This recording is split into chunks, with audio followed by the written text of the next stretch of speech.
Si la vie vous intéresse, engagez-vous dans les forces qui lisaient.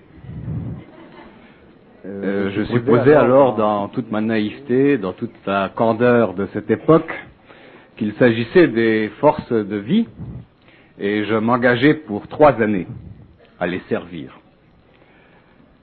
Je devais désenchanter rapidement, car les forces de la mort se substituèrent aux forces de vie. Et le rêve devint cauchemar. Quoi qu'il en soit, j'ai retenu de mon passage dans les forces armées 3 choses essentielles.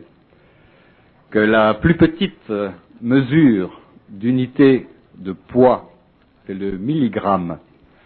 Que la plus petite mesure d'unité de liquide, c'est le millilitre. Et que la plus petite mesure d'unité d'intelligence, c'est le militaire.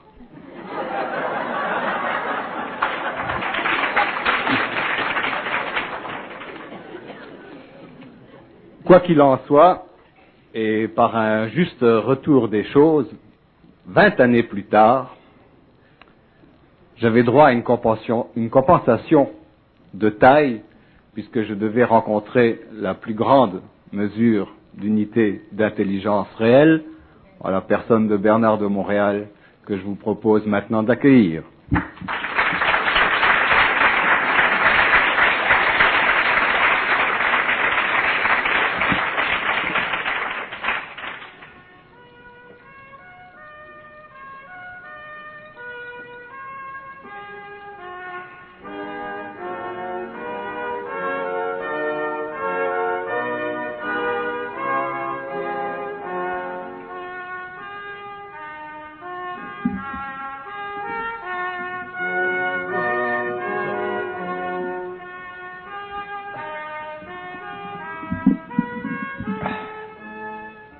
Bernard de Montréal, je présume que, comme d'habitude, vous n'avez pas entendu mon petit psychodrame où l'ego est mis en scène, vous deviez être aux toilettes, à croire que l'homme supramental passe sa vie dans les toilettes.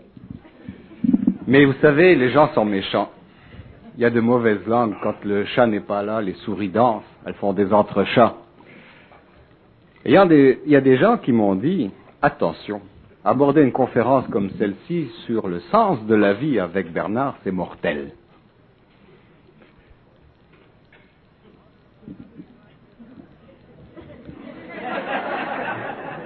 Ça se confirme.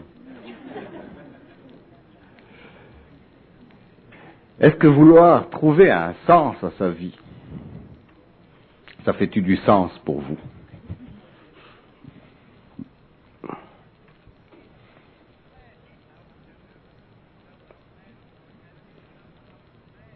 Une autre question? Faites-vous une nuance entre réussir sa vie et réussir dans la vie?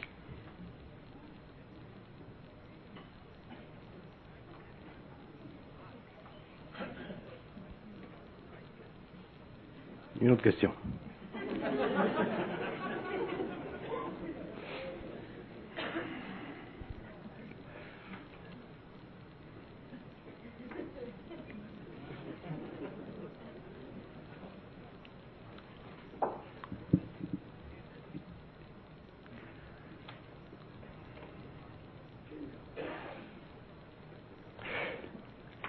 On a abordé ensemble, durant des années, quasiment tous les mystères. Le feu, l'espace, le temps, etc., l'antitemps, tout ce qu'on veut. Mais est-ce que la vie, ça ne demeure pas le mystère des mystères? Oui. La vie, c'est un mystère parce que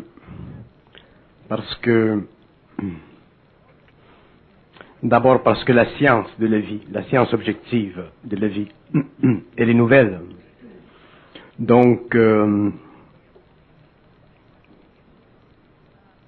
l'homme commence à avoir accès à cette science. Et l'homme vit sa vie par rapport à une philosophie de la vie, depuis des siècles. Une philosophie de la vie, c'est une projection de l'ego. Ce n'est pas une science. Pour que l'homme connaisse, comprenne la vie, il faut qu'il la comprenne à partir d'un plan où il est totalement désimpliqué. Donc, ceci demande qu'en tant qu'être qui parle ou qu'en tant que penseur, il ne soit pas égoïquement dans son mental inférieur pour comprendre la vie. Donc, il faut qu'il soit dans un plan, dans un autre plan du mental pour le comprendre. Les sens ne peuvent pas venir à l'aide de l'intelligence humaine en ce qui concerne la vie, parce que les sens sont déjà limités. Ils font partie de l'homme inférieur, de l'homme matériel, de l'homme animal. Donc l'homme a besoin d'autres sens. Ces autres sens font partie du mental supérieur. Ces autres sens le mettent en communication mentale, télépathique, directe avec un autre plan d'intelligence que, pour des raisons de mots, j'appelle le double.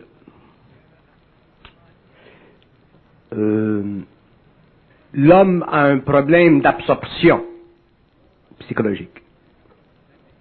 C'est-à-dire que l'homme n'est pas capable d'absorber une idée qui ne vient pas de lui. S'il vit une idée qui ne vient pas de lui, cette idée crée en lui un choc.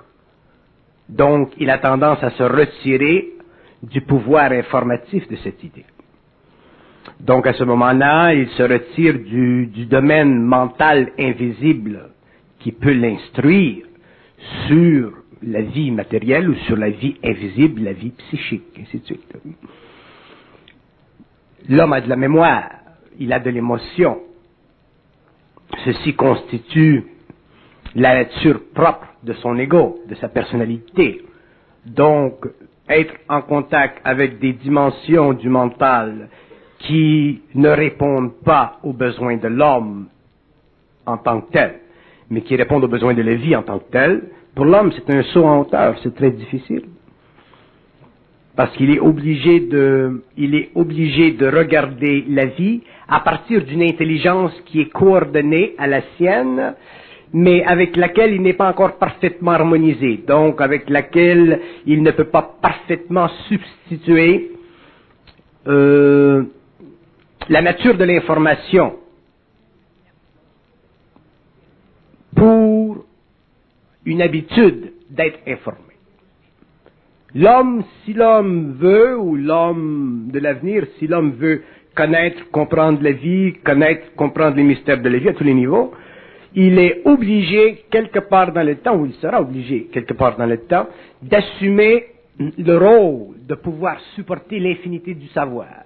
L'infinité du savoir est reliée au pouvoir de l'injection dans son mental.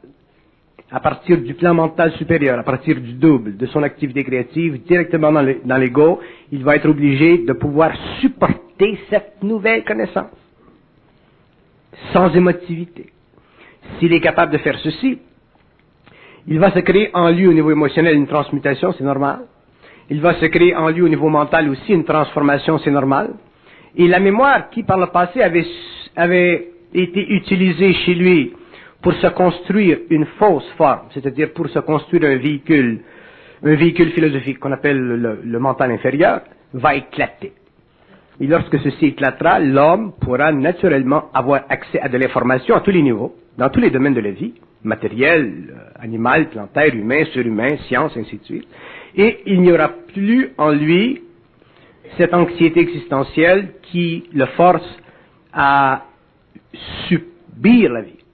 Il la vivra de façon créative et il développera avec le temps le pouvoir interne nécessaire pour absorber les facteurs psychiques de cette énergie pour qu'un jour il en arrive à avoir une capacité de contrôler la matière, pour qu'il ait une capacité de contrôler les élémentaux, pour qu'il ait une capacité, autrement dit, d'être en contact universel avec les éthers de la Terre, pour qu'il puisse éventuellement créer une civilisation à son ordre, à son niveau, autrement dit, au niveau de sa fusion avec cette énergie qu'on appelle le double.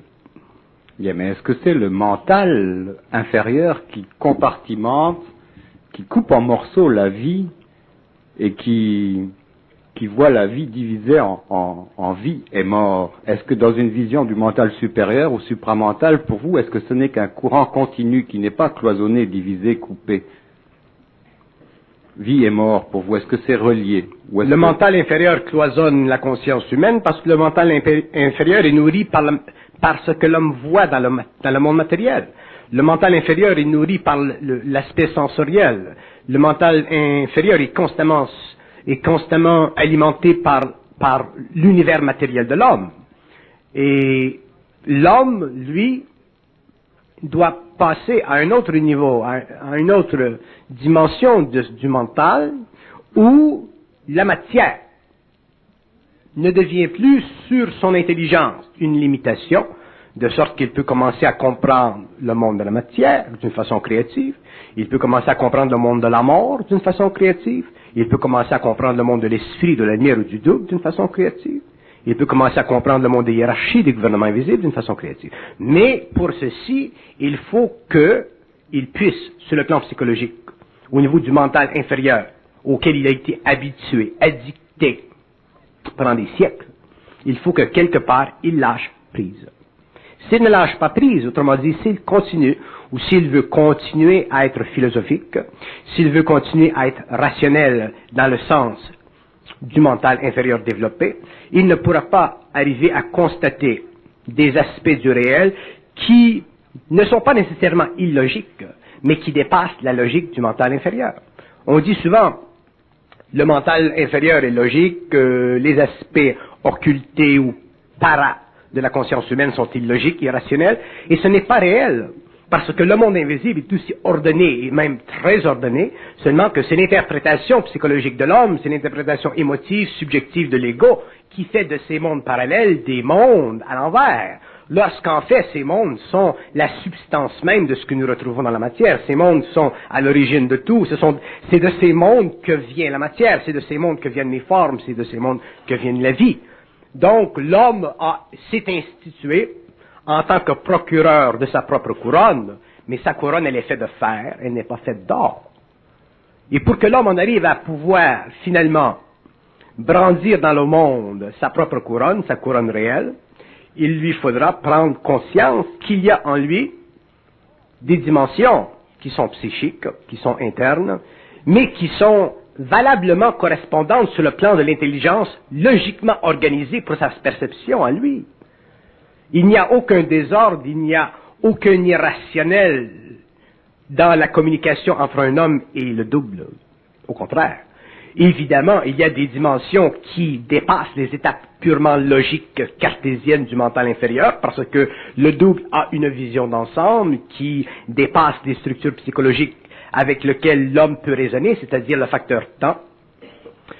Le double aussi peut instruire l'homme dans un aspect de la réalité qui dépasse les aspects purement matériels de l'espace, parce qu'il est en dehors de cet espace qui est déjà conditionné par une lumière extrêmement lente, qu'on appelle la lumière solaire.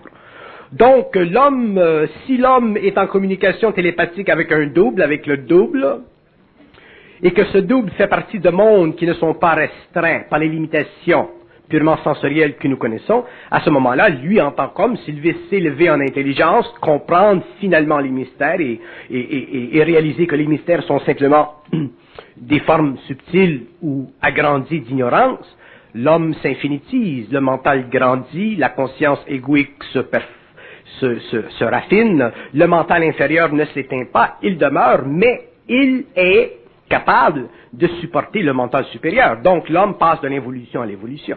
Donc les catégories existentielles, les catégories philosophiques, les catégories du bien et du mal, tout ce qui polarise la conscience humaine évolutive, saute, parce qu'elles ne font pas partie de la structure réelle de l'homme, elles font simplement partie des structures psychologiques de l'ego évolutif, c'est-à-dire l'ego qui a été enfermé pendant des millénaires dans la cloison du bien et du mal. Le bien et le mal représentent des aspects non perfectionnés d'une énergie. Le mal est un aspect non perfectionné du bien. Le bien est un aspect non perfectionné du réel. Donc, pour un être conscient, le bien est aussi mal que le mal est bien. Les deux ont des fonctions différentes parce que les deux servent ou desservent la société, servent ou desservent l'homme. Le bien et le mal font partie du besoin d'expérientiel de l'âme, mais le bien et le mal ne peuvent pas exister sur le plan de l'esprit parce que l'esprit est en dehors de la polarité. Et le problème de l'homme commence au niveau du bien et du mal. Il commence au niveau de la désaffectation que l'homme a pour le mal et une mauvaise compréhension que l'homme a pour le bien. Même le bien n'est pas compris de l'homme. Dans le bien,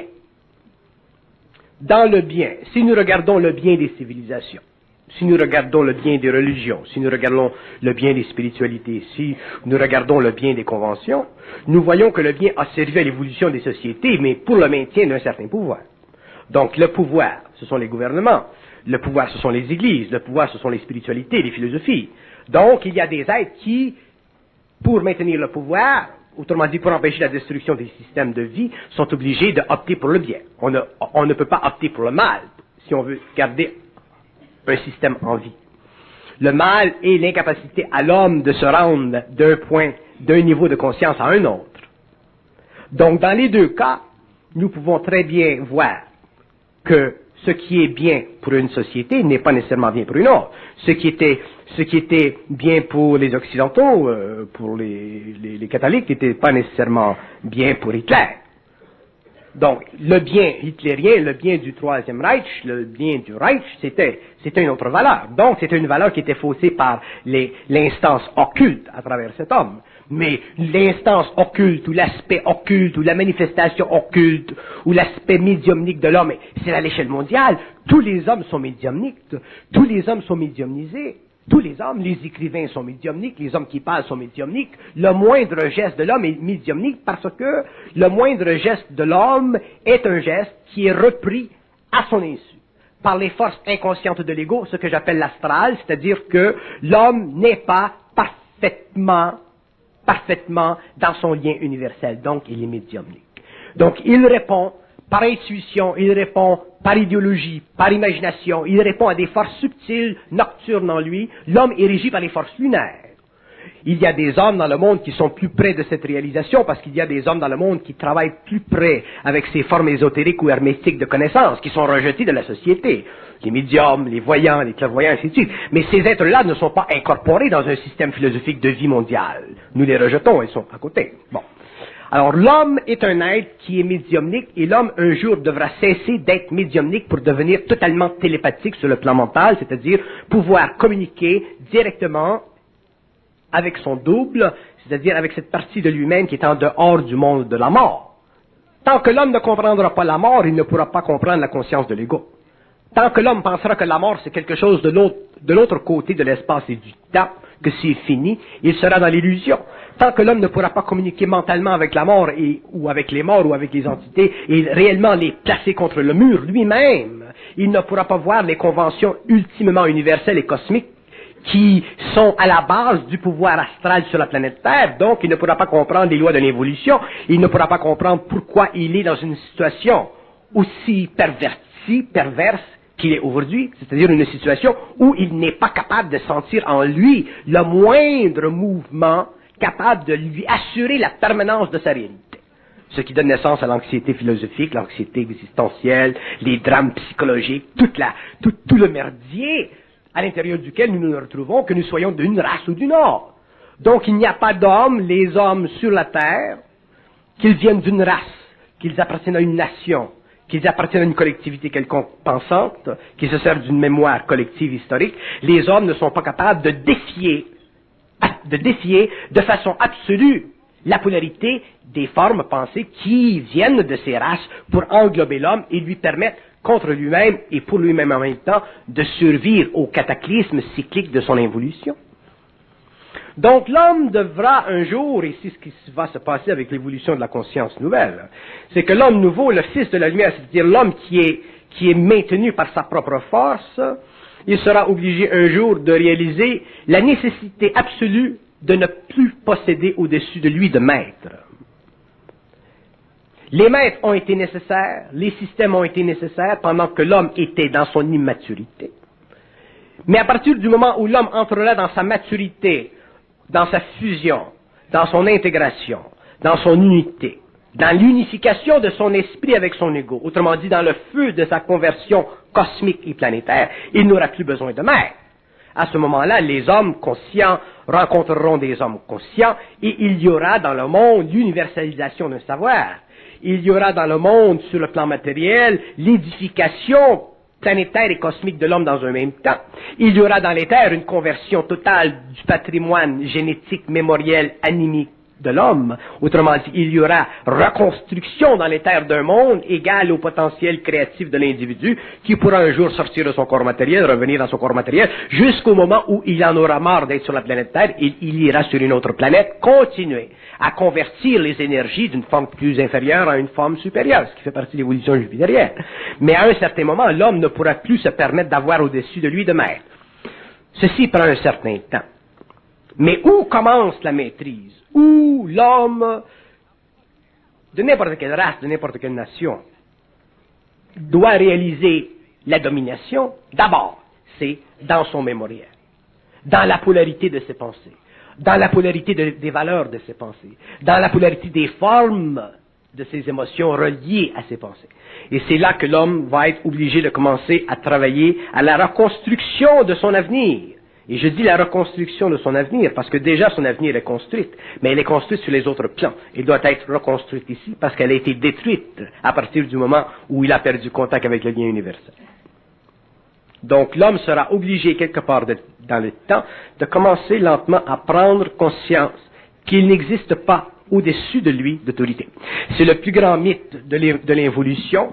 C'est un mythe qui a été coloré, qui a été maintenu par les pouvoirs occultes ou les pouvoirs matériaux ou spirituels. Et ce mythe ne sera détruit que par l'homme individualisé. Parce que l'homme individualisé, l'homme de l'avenir, ce ne sera pas un être qui va aller dans le monde renverser les temples. C'est un être qui va aller dans son propre monde, édifier son propre temple. Et dans l'édification de ce temple, l'énergie dégagée renversera avec le temps les autres temples parce que l'énergie créative sera trop puissante pour que la société au large puisse demeurer intacte devant le feu grandissant cosmique de cette conscience renouvelée, de cette conscience nouvelle. Donc ce sera réellement une transmutation profonde de l'âme. L'âme ne doit plus servir l'homme. Elle a servi l'homme évolutif. Elle ne peut pas servir le surhomme. Le surhomme n'a pas d'âme. Il a simplement de l'esprit. Est-ce que ça veut dire que l'homme devrait être la mesure de tout? L'homme est la mesure de tout. Et lorsque l'homme dit, réalise qu'il est la mesure de tout, s'il est moindrement médiumnique, s'il est moindrement spirituel, s'il a moindrement de la mémoire, il est déjà en contestation dans son mental. Des énergies spirituelles du monde de la mort s'infilent dans son mental. C'est un sacrilège. C'est un sacrilège. Qu'est-ce que tu te prends? Et c'est là que l'homme aura besoin d'une grande force. Parce que contester un homme, c'est une chose. C'est facile. Mais se contester soi-même dans l'invisible, ce n'est pas facile.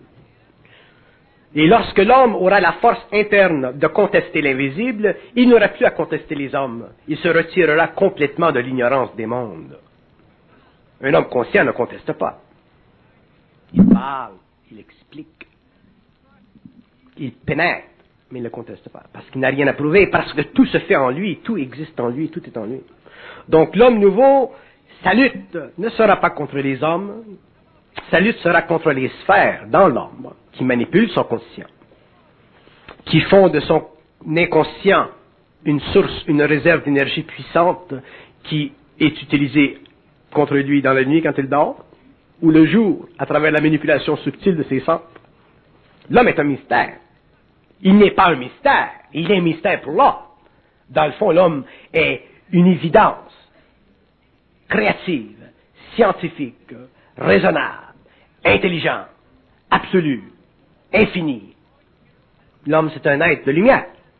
Mais l'évolution a été obligée de faire apparaître l'homme dans le monde par étapes. Donc l'homme a développé par étapes des corps. Corps matériel, corps éthérique, corps astral, corps mental. Nous sommes arrivés au développement du corps mental supérieur. Les autres corps sont très bien définis, sont très bien développés. Maintenant, l'homme a besoin d'un autre corps, il a besoin d'un corps mental, qui est un corps subtil de lumière. Et ce corps mental ne peut pas se développer tant que l'homme est rattaché à l'involution, c'est-à-dire tant que l'homme est polarisé dans sa conscience. Il ne peut pas se développer parce que, pour que le corps mental supérieur se développe, l'âme doit être détruite.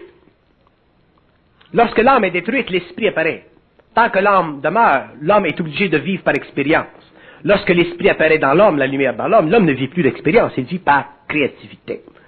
Mais nous avons donné tellement d'importance pendant l'évolution à l'âme, surtout les judéo-chrétiens, que nous avons fait de l'âme le summum de l'évolution de l'homme, alors que l'âme représente le summum de l'involution de l'homme. À partir du moment où l'homme passe de l'involution à l'évolution, l'âme n'est plus en lui exister, parce que l'âme représente de la mémoire. L'âme doit être transmutée. Donc, l'effet de la mémoire sur sa conscience doit être neutralisé. Ce n'est pas la mémoire elle-même qui disparaît, parce que rien ne disparaît. Mais c'est l'effet de la mémoire. Il y a quelqu'un que je connais parmi vous autres qui est fasciné par le phénomène de la mémoire. Il dit toujours, il faut éliminer les mémoires, il faut tuer les mémoires. On ne tue pas les mémoires. Les mémoires existent dans les éthers. Ce qu'il faut neutraliser, c'est le pouvoir de la mémoire sur le corps émotionnel. Lorsque la mémoire sur le corps émotionnel est neutralisée, à ce moment-là, la mémoire ne dessert plus l'homme. Donc, il est libre de fonctionner en tant qu'esprit, c'est-à-dire en tant qu'énergie créative. Sinon, nous allons passer notre vie à défaire en nous des mémoires. C'est absolument stupide, puisque l'homme, le mémoriel, c'est une accumulation constante d'impressions à travers des étapes de notre vie. Donc, ce n'est pas la mémoire qui est le problème de l'homme, c'est le fait que nous ne réalisons pas que la mémoire nous affecte émotivement. Il est là le problème de l'homme. Donc, sur le plan du mental inférieur, sur le plan de la façon dont nous pensons, les hommes nouveaux devront réaliser éventuellement que l'homme est un être absolu. Ceci veut dire quoi? Ceci veut dire que l'homme a une lumière absolue. Ceci veut dire que la lumière est absolue. Ceci veut dire que si la lumière connecte en fusion avec l'ego devient capable de supporter absolument cette énergie. Donc, il est capable absolument de faire éclater les formes qui ont servi pendant l'évolution. C'est là le début de la conscience supramentale. Et la souffrance de l'ego, est-ce qu'elle ne provient pas justement du fait que l'homme se sente retranché de l'unité?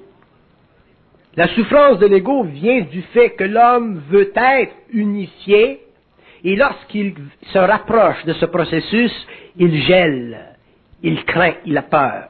Le besoin d'être rapproché de l'unité, c'est encore de la philosophie. Nous voulons être un avec quoi? Nous voulons être un. C'est de la philosophie, ça, c'est de la projection mystique. C'est de la projection psychique. Nous voulons être un. C'est bon, ça, quand on fume du pout, qu'on va être un. Mais est-ce que tout n'est pas un? Tout n'est pas un. Nous voulons que tout soit un. Tout est infini. C'est pas pareil. Que tout soit infini, c'est normal, parce que tout ce qui existe ne peut pas être ramené à une unité transversale dans le cosmos.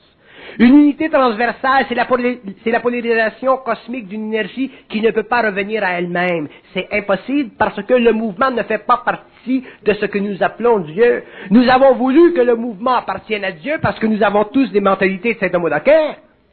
Mais le mouvement n'appartient pas à Dieu. Ce n'est pas Dieu qui a mis les choses en mouvement. Ça, c'est une tendance psychologique de l'ego de vouloir infinitésimer la nature des choses pour pouvoir finalement mettre le doigt sur la causalité primaire des choses.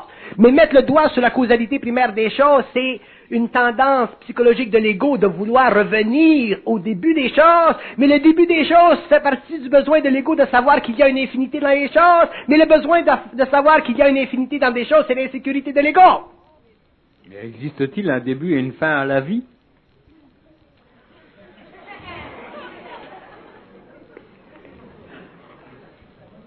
Est-ce que ce n'est pas le mental, finalement, qui fait ce travail-là?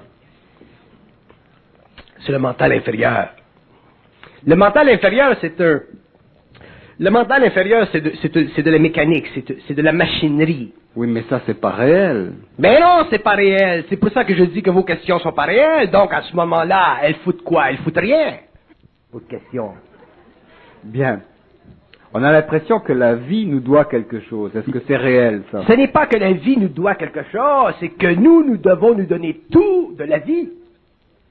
Dire que la vie nous doit quelque chose, ça c'est vouloir être charitable vis-à-vis soi-même.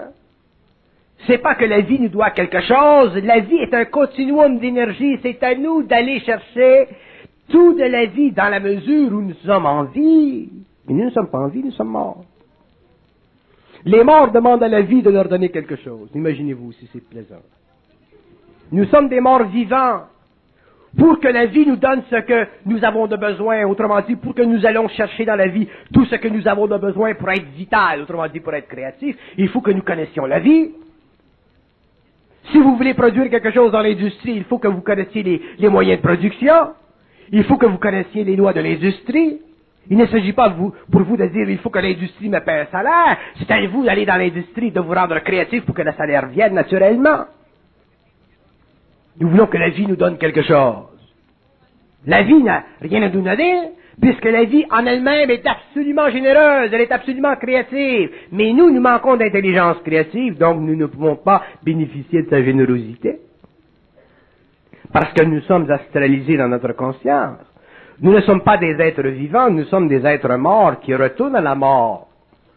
Nous sommes des morts vivants. L'homme, c'est un mort vivant. Tous les ésotéristes, toutes les écoles du passé l'ont dit.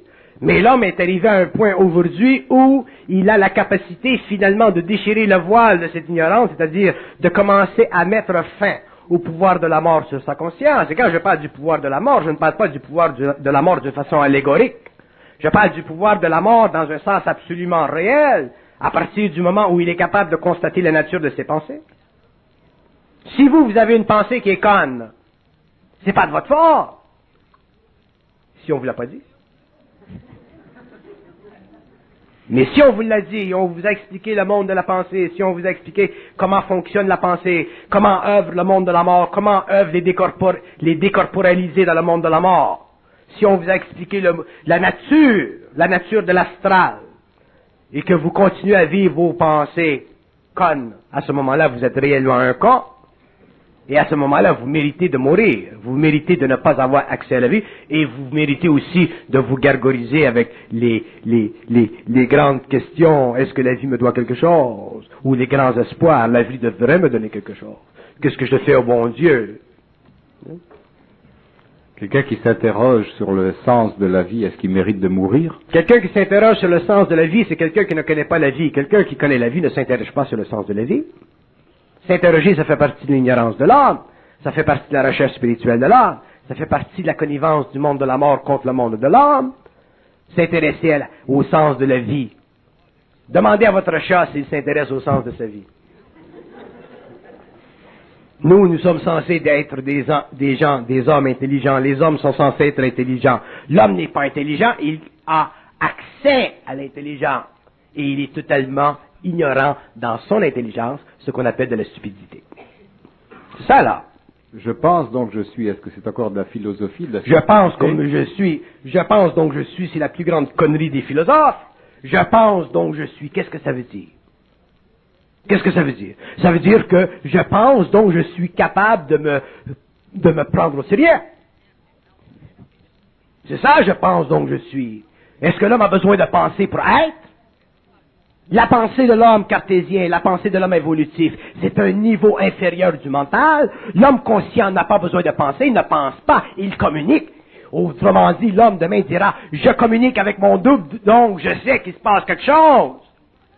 Autrement dit, est-ce qu'on peut laisser le bénéfice à Descartes des mots justes, je pense donc je suis, mais qui n'étaient pas dans le bon ordre, et que le bon ordre serait je suis donc je pense?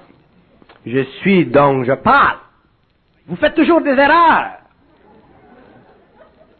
Je suis donc je parle. Ce besoin d'établir l'existence avec la pensée, ça fait partie de l'évolution. C'est un des grands mythes de l'histoire de l'homme. Et c'est un des grands plaisirs du monde de la mort, parce que c'est à travers ce mythe-là que l'homme est maintenu dans son évolution. L'homme a le pouvoir. Il doit prendre le pouvoir de détruire sa façon de penser par lui-même. Si l'homme ne détruit pas sa façon de penser qui est évolutive, comment voulez-vous qu'il passe à l'évolution? Si l'homme ne déduit pas une façon de penser qui est conditionnée par la mort, comment voulez-vous qu'il passe à l'éther? Il n'y a pas, dans l'histoire de l'humanité, dans les connaissances évolutives de l'humanité, de réel. C'est de la projection psychologique de l'ego qui a ou qui a voulu tendre vers une plus grande amélioration de sa vie mentale. Je comprends, j'apprécie les philosophies, j'apprécie les poètes. Mais l'homme n'est pas un philosophe, l'homme n'est pas un poète. L'homme est un scientifique de la vie. Et un jour, il sera scientifique de la vie à tous les niveaux, donc il sera scientifique dans la matière aussi. Maintenant, donc je suis. Le chat, il n'y est pas, le chat? Il est. Votre pigeon. Il n'y est pas votre pigeon parce qu'il pense pas. La bébite, elle n'est pas parce qu'elle pense pas. Comme Kant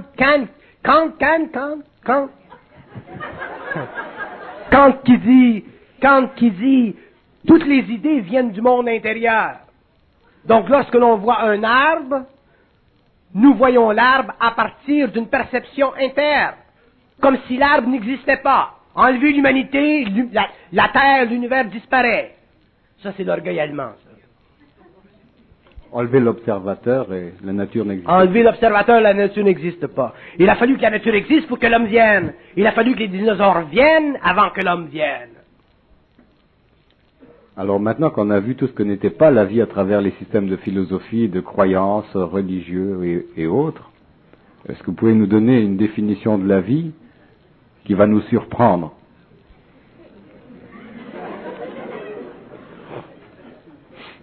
Une définition de la vie. La vie, ça ne se définit pas. Ça ne se définit pas, la vie. Moi, je vais demander dans ma tête qu'est-ce que c'est la vie. OK?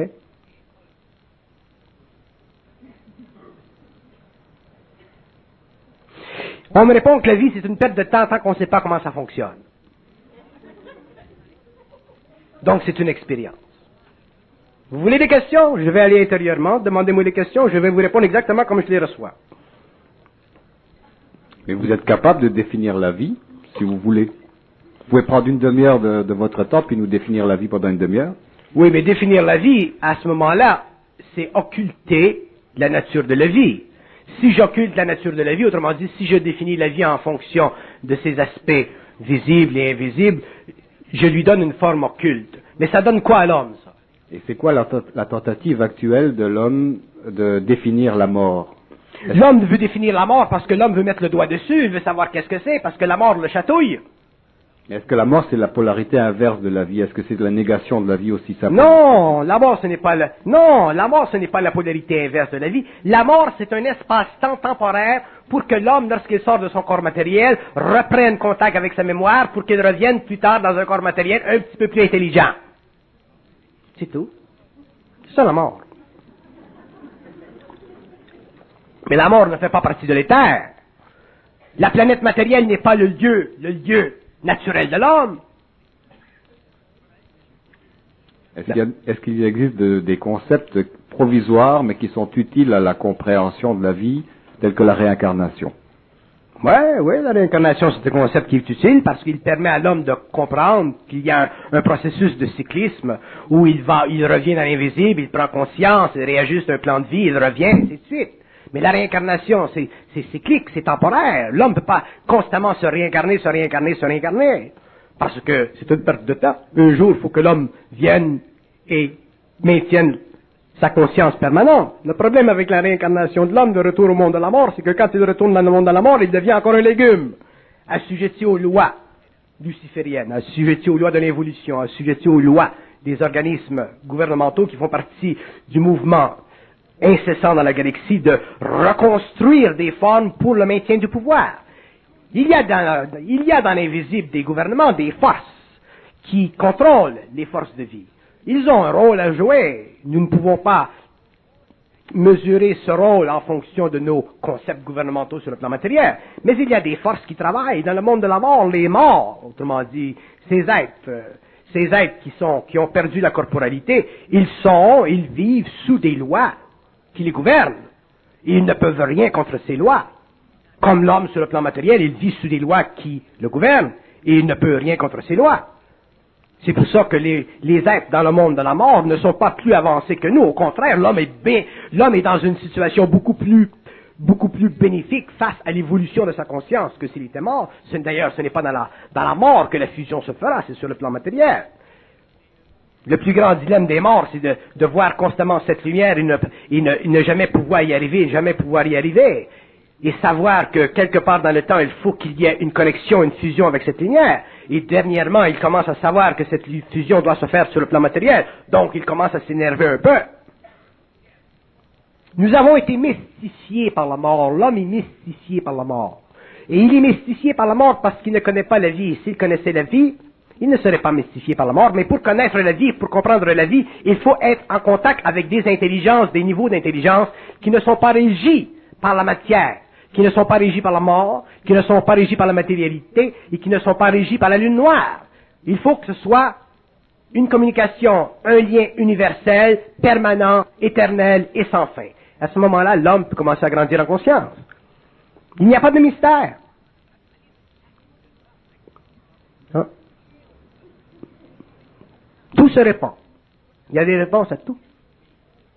Et le pire, c'est que dans le fond de chaque être humain, ce savoir, il existe. Tous les êtres humains savent que c'est pas naturel qu'on soit con. Tous les êtres humains savent que c'est pas naturel qu'on ne soit pas libre. Tous les êtres humains savent que c'est pas naturel qu'on meure. Tous les êtres humains savent que c'est pas naturel qu'on puisse pas commander à la matière, qu'on puisse pas se guérir soi-même. Tous les êtres humains le savent, quelque part. C'est ça d'ailleurs qui les amène à vouloir rechercher la pierre philosophale, toutes ces choses-là, ces objets d'amour spirituel. Donc l'homme n'est pas con, il est simplement aveuglé par l'astral. Et à partir du moment où cette science descend sur le plan matériel, et elle commence, donc on peut s'imaginer ce qu'on va savoir dans 200 ans, hein? Alors, l'homme commence à avoir accès à de l'information parce qu'il y a des hommes sur le plan matériel qui sont en communication télépathique mentale avec ce lien universel. Donc, le temps de l'évolution, il tire à sa fin, l'évolution commence, et les hommes vont commencer à prendre conscience.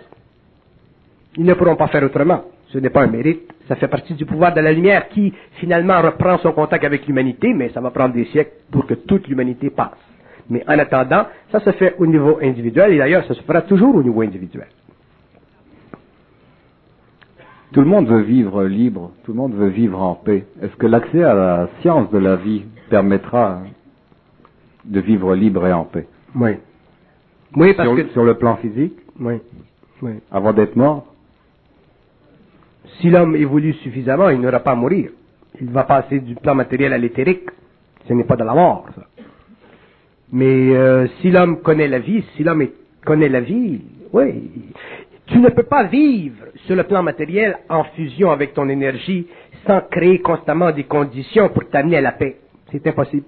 Un homme conscient ne peut pas créer au cours des années pour s'amener à la paix. Il possède son propre secret. Il vit son propre secret avec le double. Le double amène avec le temps à la paix. L'équilibre total de tous ses sens sur le plan matériel. Et les hommes qui continuent dans cette énergie en arrivent à passer du plan matériel au plan éthérique, ils reviennent sur le plan matériel, ils reviennent sur le plan éthérique. Et un jour, quand ils ont fini leur travail, ils restent sur le plan éthérique. Donc la paix réelle de l'homme, elle est le produit de la fusion. Elle sera le produit de la fusion de ce double avec l'ego. Où la personnalité sera totalement transmutée en personne. L'homme ne souffrira plus. Mais dans le processus de cette unification, de cette fusion, l'homme souffrira de grandes souffrances. Parce que l'ego, la mémoire, les illusions, l'absence de volonté intégrale chez l'homme, l'absence d'intelligence créative chez l'homme, ce qui fait partie de son évolution. Ces deux aspects-là seront les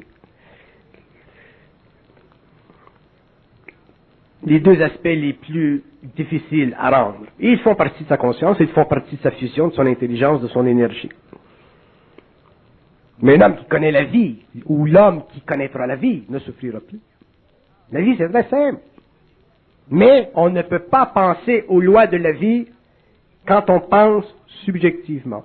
On ne peut pas réfléchir à la vie, il faut que ça nous soit dit. Boum! On ne peut pas réfléchir à la mort, il faut que ça nous soit expliqué. Boum! Si un homme est en contact télépathique avec la mort, des entités Il ne peut pas se permettre sur le plan mental inférieur de dealer avec ses intelligences. Ils sont trop sournoises. Même les êtres les plus spirituels dans le monde de la mort sont régis par des lois absolument intelligentes. Les maîtres spirituels, toute la hiérarchie dans le monde de la mort. Là. Vous parlez avec ces êtres-là, vous êtes mieux d'être bien ferré, mon cher. Ça prend plus qu'un doctorat à l'Université de Montréal. Donc, ça prend le double. Oup. Donc, le maître vient et le double vient. Et quand le maître et le double vient, le double disparaît. Le maître disparaît. Parce que le double, avec sa propre lumière à travers l'homme, il fait vibrer tellement ses corps subtils dans ces plans-là que finalement ils éclatent. Il y a des hommes sur le plan matériel en fusion qui sont tellement vibrants que lorsque vient le contact avec ces entités éclatent. Ils ne peuvent pas supporter la lumière. Donc, à ce moment-là, l'homme voit. L'homme parle avec des morts, différents morts, toutes sortes de morts. Et les morts le savent quand il y a de l'intelligence, parce que l'homme vibre et il voit au niveau de ses corps subtils. Ils entendent au niveau du son de la parole. Et à ce moment-là, ils sont obligés de s'ajuster à la conscience de l'homme. Si la conscience de l'homme elle est ici, ils vont s'ajuster à la conscience de l'homme parce qu'ils ne peuvent pas le contrôler. Les morts sont absolument impuissants sur l'homme conscient, mais ils ont une puissance absolue sur l'homme involutif. Donc, d'où vient cette polarité dont vous parlez? Elle vient de là. C'est que les morts ont un pouvoir absolu sur l'involution. Ils déchirent constamment l'homme. Le bien, le mal, le beau, le pas beau, la culpabilité, la générosité. Donc ce pouvoir, il est très grand, et comme il est sanctionné par l'histoire, comme il est maintenu par la conscience collective, comme il est supporté par les systèmes philosophiques spirituels, comme il est maintenu par les familles, comme il est maintenu par les gouvernements, l'homme, qu'est-ce qu'il est, lui? Il y a un numéro dans une conscience collective, donc il est totalement rattaché à la conscience de la race. L'homme appartient à la race humaine. L'homme n'a pas appartenu à la race humaine. La race humaine est le véhicule qui l'a amené dans le monde. Mais l'homme intégral n'appartient pas à la race humaine. Il appartiendra à la race des immortels. La race humaine durera tant que l'homme ne sera pas passé du stage matériel au stage éthérique. Un jour, il n'y aura plus de race humaine sur le plan matériel. Il y aura une conversion d'une race matérielle en une race éthérique, qui a le pouvoir sur la matière, qui a le pouvoir de se matérialiser et dématérialiser. Mais il n'y aura pas de race humaine. Mais quelle est la fonction ou le rôle de l'homme face au règne animal et végétal? Le rôle de l'homme face au règne animal et végétal, c'est de les faire évoluer. Parce que l'homme, quand il est en contact avec le monde minéral, animal, il le fait évoluer. Nous domestiquons les animaux, ils évoluent. Mon minou, il est beaucoup plus évolué que votre minou. Je l'ai conscientisé au cours des années. Je le flatte, je lui donne de l'affection. C'est un chat de ruelle qui était très laid quand il est venu, maintenant il est angora. Donc il y a eu de l'évolution. Il n'y a pas de tension, bien. Même chose pour les plantes. Les règnes supérieurs font évoluer les règnes inférieurs. Le surhomme fera évoluer l'homme. Et ainsi de suite. Mais le problème de l'homme aujourd'hui, c'est qu'il fait partie de la race humaine. Là, vous allez dire, ben oui, mais vous aussi, vous faites partie de la race humaine. Mon corps physique appartient à la race humaine. Point final. C'est pas mon esprit. Hein?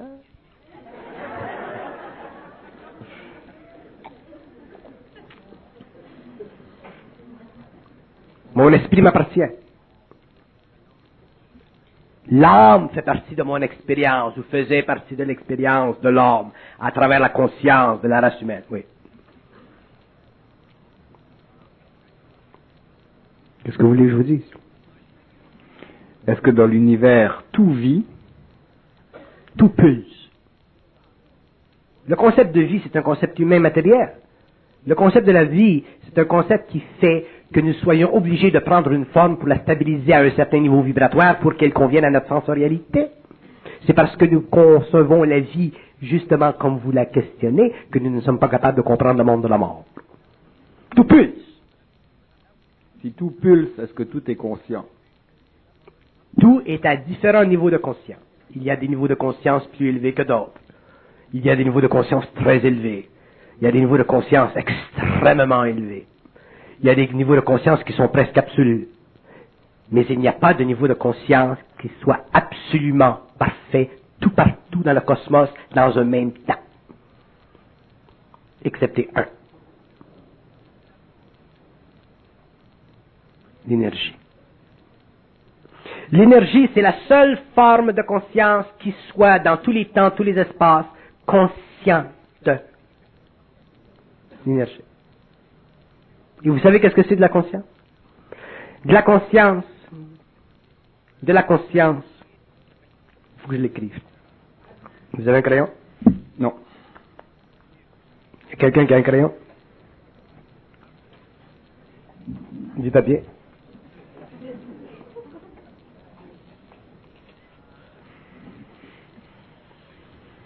Parce que je ne veux pas qu'on dise que c'est moi qui ai dit ça. C'est pour ça que je l'écris.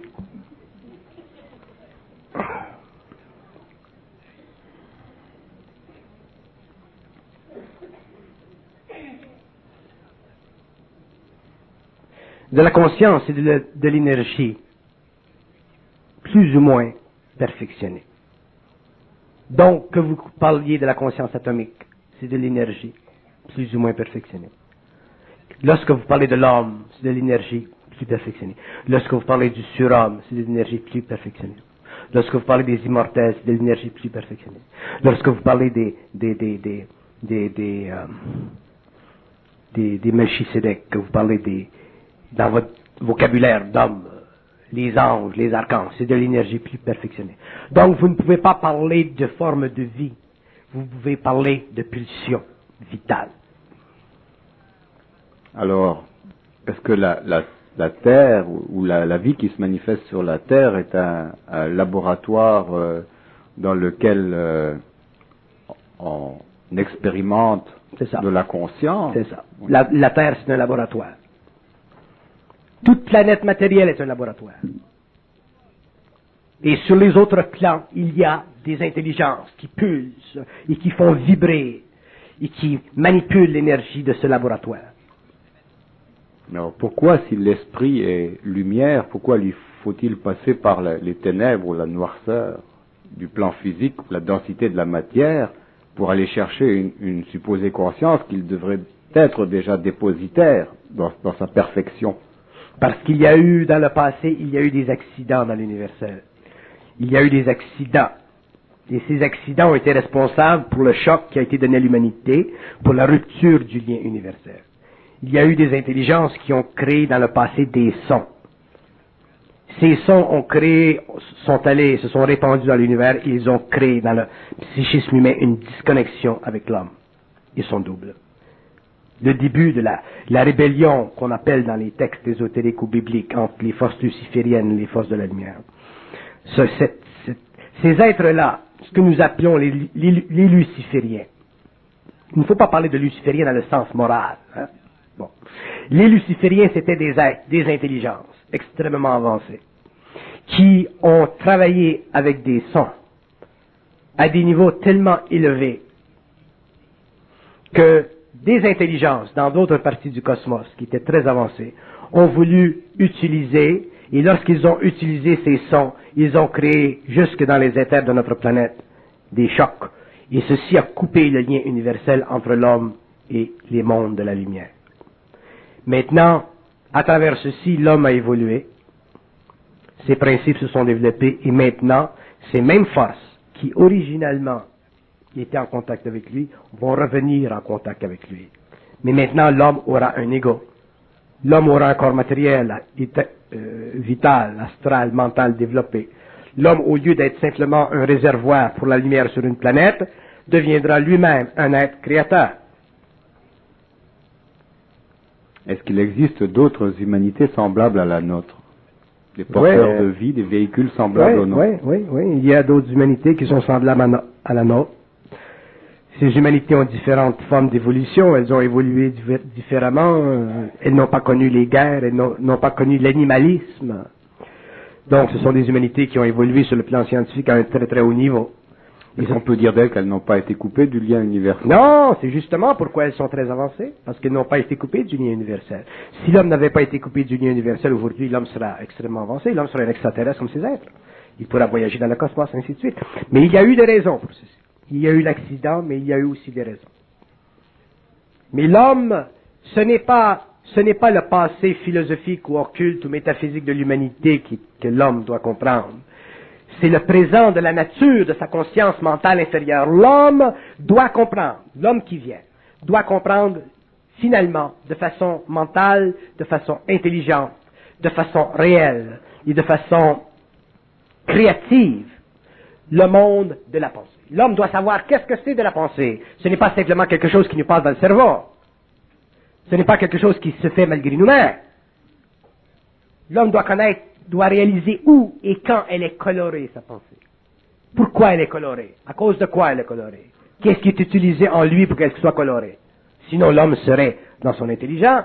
A-t-il le choix d'être intelligent ou stupide? À qui le choix? Est-ce que l'homme a le choix d'être intelligent ou stupide si c'est la pensée qui détermine l'une ou l'autre des conditions? Ça fait partie de son évolution. Si vous avez un bon radio, vous allez prendre des bonnes ondes, vous allez bien enregistrer les ondes. Si vous avez un radio qui n'est pas en bon ordre, à ce moment-là, vos ondes vont vivre de la statique. L'homme, c'est un radio. Donc, c'est à l'homme, éventuellement, de passer d'un niveau d'évolution à un autre, et ceci se fera lorsque la science de l'esprit, la science de l'intelligence, de la lumière, de l'âme, toute la science psychique sera connue.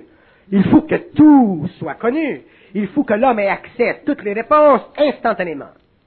L'homme ne peut plus se permettre de philosopher, de projeter. L'homme doit avoir une communication interne, doit avoir une révélation interne, doit avoir un savoir interne, instantané, aussitôt qu'il demande une réponse. Et l'homme a accès à ceci. Mais qu'est-ce qui va bloquer ceci? C'est son ego. C'est son ego. Donc, il faudra que l'ego s'ajuste, parce que la lumière ne peut pas descendre, c'est de l'énergie, donc il ne peut pas subir plus d'énergie dans un temps que dans un autre. Sinon, il devient fou. Donc, la lumière ne va pas rendre l'homme fou. Mais l'homme, lui, devra apprendre avec le temps à supporter cette communication, ce savoir interne, qui n'est pas le sien, mais qui fait partie de lui-même sur un autre plan, dans un autre monde, dans une autre dimension. Et tant que l'homme sera entêté et qu'il se refusera égoïquement ou philosophiquement de concevoir ou de réaliser que l'invisible est plus réel que le matériel, et que les conditions mentales de sa nature ne font pas partie des conditions psychologiques de son moi, que la structure psychique de son ego ne fait pas partie des conventions historiques de la psychologie ou de la philosophie ou des systèmes de l'évolution, tant que l'homme ne sera pas suffisamment fort intérieurement pour absorber sur son épaule mentale le fait absolu de l'impossible, il ne pourra pas comprendre l'impossible, il ne pourra pas rentrer dans l'impossible, et c'est l'impossible qui est la clé de la vie. Tout ce qui fait partie de la vie à tous les niveaux doit être compris à partir des dimensions qui pour nous sont au niveau du rationnel, au niveau du mental philosophique, au niveau de nos cultures. Impossible. L'impossible, c'est le réel. J'ai travaillé quelques années en hôpital psychiatrique, pas en tant que patient, mais réceptionniste. Et il y avait énormément de gens qui étaient en contact, qui avaient une communication double. Et c'était des gens qui étaient taxés de schizophrénie. Ils terminaient leur vie. Oui, parce que ces gens-là sont en contact avec des autres plans, mais ils sont en contact avec l'astral, et même les médecins, les scientifiques, ne sont pas prêts à accepter sans équivoque ce phénomène. Si un médecin, un psychologue, dans un institut d'aliénés, était conscient du phénomène de l'astral, il pourrait sortir ces hommes de l'hôpital en dedans de quelques mois sans aucune pilule. Parce qu'il neutraliserait le contact astral avec l'ego. Donc, ils sont obligés de passer par des moyens chimiques pour traiter ces individus et abaisser le taux vibratoire de cette communication. Mais le problème, c'est que l'homme paie le prix. Il devient légume. Au lieu de revenir et de sortir de ces instituts en force, conscient, il ressort de ces instituts. S'il ressort, légume. Donc ces hommes font leur possible, mais l'homme, lui, paie le prix de notre ignorance des lois de la vie. Donc ces gens-là auraient pu être des initiés plutôt que des schizophrènes. Oui, parce que ces hommes-là sont déjà en contact avec des mondes parallèles, ils sont déjà en contact avec des mondes dont ils doivent connaître les lois. Si ces hommes apprenaient à ne pas croire, ils connaissaient les lois de ces mondes, ils se sortiraient de ces expériences.